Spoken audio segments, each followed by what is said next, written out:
না জ্বালা বেশি আরে বালা মানুষ না শুনছে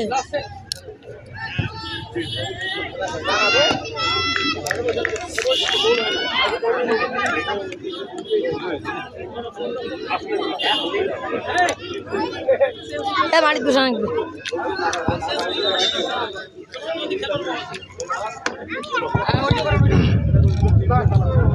এবং দ্বিতীয় অর্ধের খেলা শুরু। কিছুটা ভুল বোঝাবুঝি আমাদের আনোয়ার ঢালি ভাইয়ের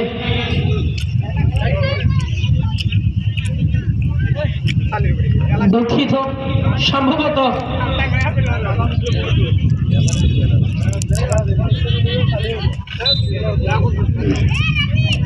লম্বা কিক ফরিদুল মধ্যমাঠ পেরিয়ে সেই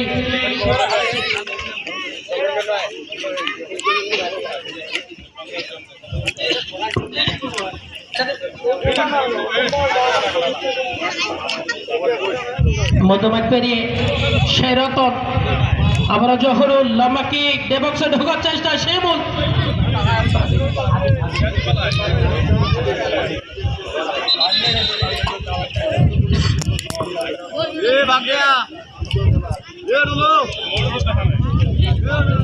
চলছে দ্বিতীয় অর্ধের খেলা। রোজবাগ বনাম জেলা পরিষদ একাডেমি।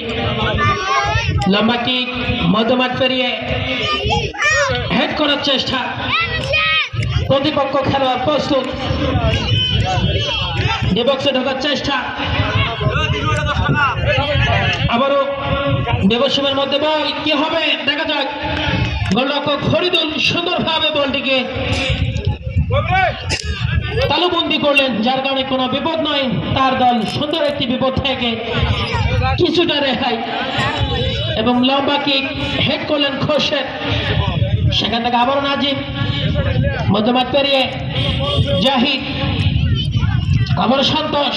চলছে হেড আর হেড, দুই দলেই চমৎকার খেলে যাচ্ছেন এবং রতনলাল এই জন্য বললো আর হেড নয়, সোজা বলটিকে লম্বা পাসিং এবং শিমুলের দুর্দান্ত পারফরমেন্স, কিন্তু শটটা একটু অ্যাওয়ে হওয়ার কারণে গোল পোস্টের পেছন দিয়ে একদম সীমানার বাইরে।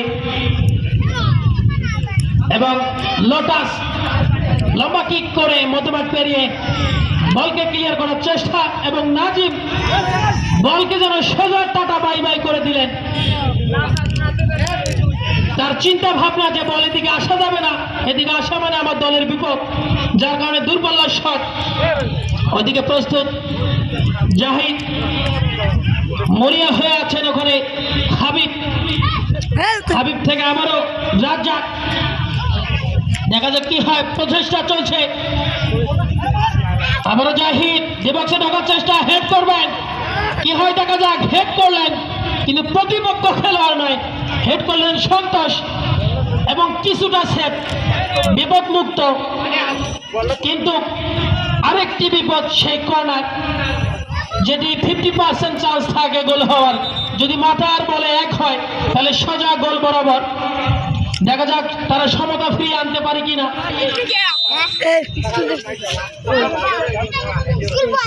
নাম্বার কিক হেড করবেন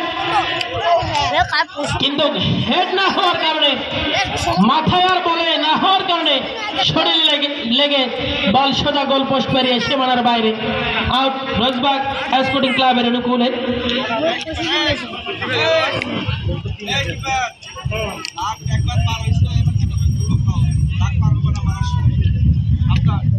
এবং সহকারী রেফারি বদরুল ইসলাম গোলরক্ষককে জানিয়ে দিলেন একটু সতর্কতার সহিত থাকতে হবে, কারণ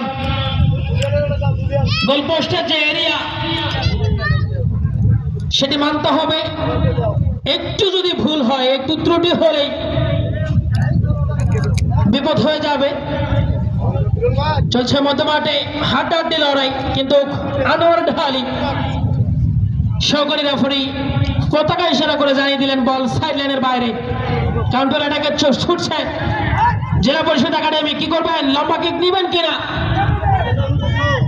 সতীর্থ খেলোয়াড় না থাকো প্লেয়ার এমন সুন্দর খেলে যাচ্ছেন, একদমই দেখার মতো। চমৎকার অ্যাটাক, হাড্ডাহাড্ডি লড়াই, বল যেন থেমে নেই, কখনো পূর্ব প্রান্তে কখনো পশ্চিম প্রান্তে ছুটে চলছে। সেই শিমুল থেকে আবারও মানব যেন আজকের খেলার সেরা খেলোয়াড় মরিয়া হয়ে আছেন এবং প্রত্যেকটা বল সেই মানবের পায়ে, এবং তার পায়ে বল যাওয়া মানে কিছুটা বিপদ। এর আগে একটি বিপদ হওয়ার সম্ভাবনা ছিল এবং এদিকে কাউন্টার অ্যাটাকে সফল। রেফারি স্যারের বাঁশি, অফসাইড। যেনাদের প্রশংসা না করলেন নয় বদরুল ইসলাম সহকারী রেফারি, তিনি পতাকা ইশারা করে জানিয়ে দিলেন অফসাইড, যার কারণে কোনো বিপদ নয়। 3-1 গোলের ব্যবধানে পিছিয়ে জেলা পরিষদ একাডেমি এবং মধ্যমাঠে আবারও সেই মানব ছোটচা খোরশেখ, লম্বা কিক।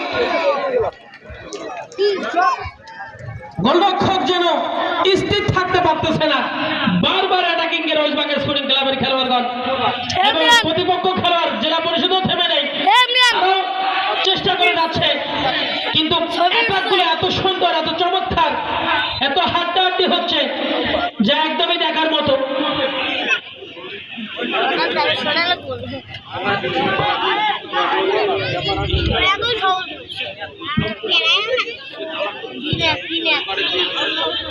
লম্বা কিক, কোন খেলোয়াড় না রাখার কারণে বল সোজা সীমানার বাইরে।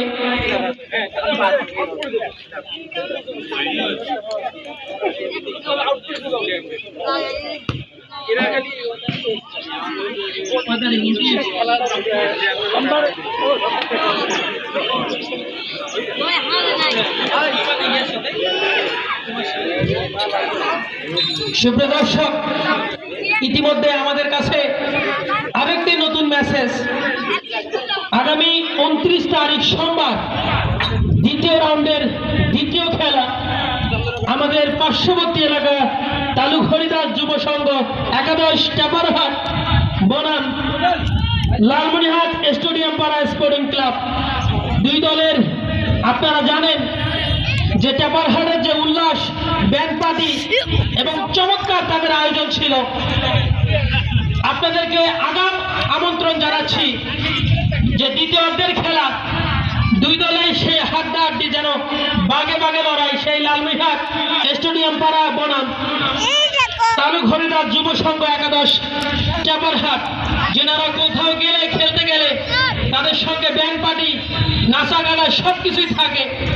আমার মনে হয় তারা দ্বিতীয় খেলাও সেই আয়োজন থাকবে। আপনারা সকলে আমন্ত্রিত এবং দর্শকের উল্লাস। সম্ভবত কিছু ঘটনা আমরা রেফারি স্যারের হলুদ কার্ড, তার সিদ্ধান্ত নির্ভুল, চমৎকার, যার কারণে দর্শকের উল্লাস এবং ফাউল রোজবাগ স্পোর্টিং ক্লাবের অনুকূলে একদমই কিছুটা বিপদ সীমার মধ্যে। দেখা যাক চতুর্থ গোলের সম্মুখীন হতে পারে কিনা রোজবাগ স্পোর্টিং ক্লাবের খেলোয়াড়গণ। গৌতম লম্বা কিক করলেন, আবার লম্বা কিক, চমৎকার অ্যাটাক ছিল,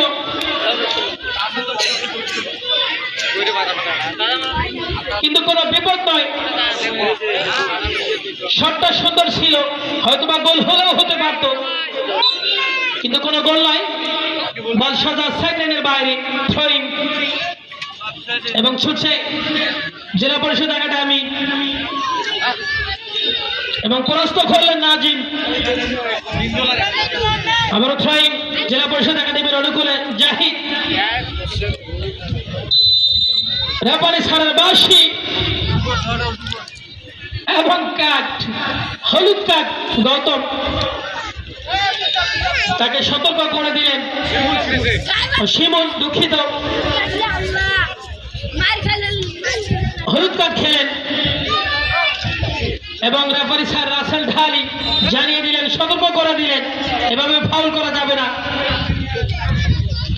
লম্বা কিক, দেবক্সে ঢোকার চেষ্টা এবং গোলরক্ষক কি করলেন, হায় হায় হায়। আমার মনে হয় শুকনা মাঠে আমার ভাতিজা ফরিদুল পিছলা হয়ে গেছে কলার গাছের মতো। উস্কে যাচ্ছে এবং এবার কোনো মিস নয়। প্রতিপক্ষ খেলোয়াড় তাদের চমৎকার অ্যাটাক এবং তাদের যে লক্ষ্য গোল, এই গোলটা তারা আদায় করে নিল। তার সেভটা সুন্দর ছিল, তালুবন্দি করানো সুন্দর ছিল, কিন্তু হয়তোবা পিচ্ছিল হওয়ার কারণে সেভটা তার কাছে হলো না এবং দুটি ভুলে দুটি গোল আদায় করে নিলেন প্রতিপক্ষ খেলোয়াড় জেলা পরিষদ একাডেমি 2 এবং 3। দ্বিতীয় অর্ধের শেষ প্রান্তে দেখা যাক কি হয়, কার হয় জয় আর কার হয় পরাজয়।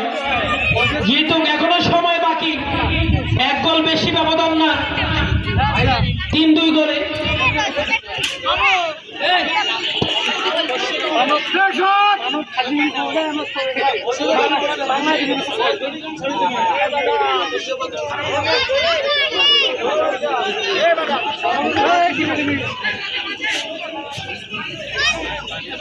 মরিয়া হয়ে আছেন আবারও জেলা পরিষদ একাডেমি, ডিবক্সে ঢোকার চেষ্টা, রাজ্জাক ওদিকে প্রস্তুত, লোটাস, দেখা যাক কি হয়। প্রতিপক্ষ খেলোয়াড় রতন লাল, আবারও খোরশেদ,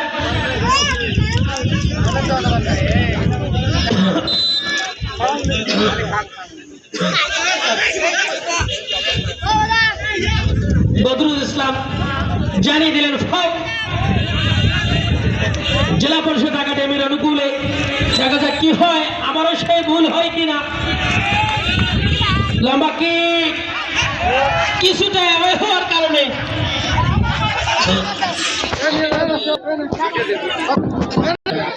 আপনারা উপভোগ করছেন। ওদিকে খেলা ফলাফল আপনারা সকলে জানে। ইতিমধ্যেই জেলা পরিষদ একাডেমি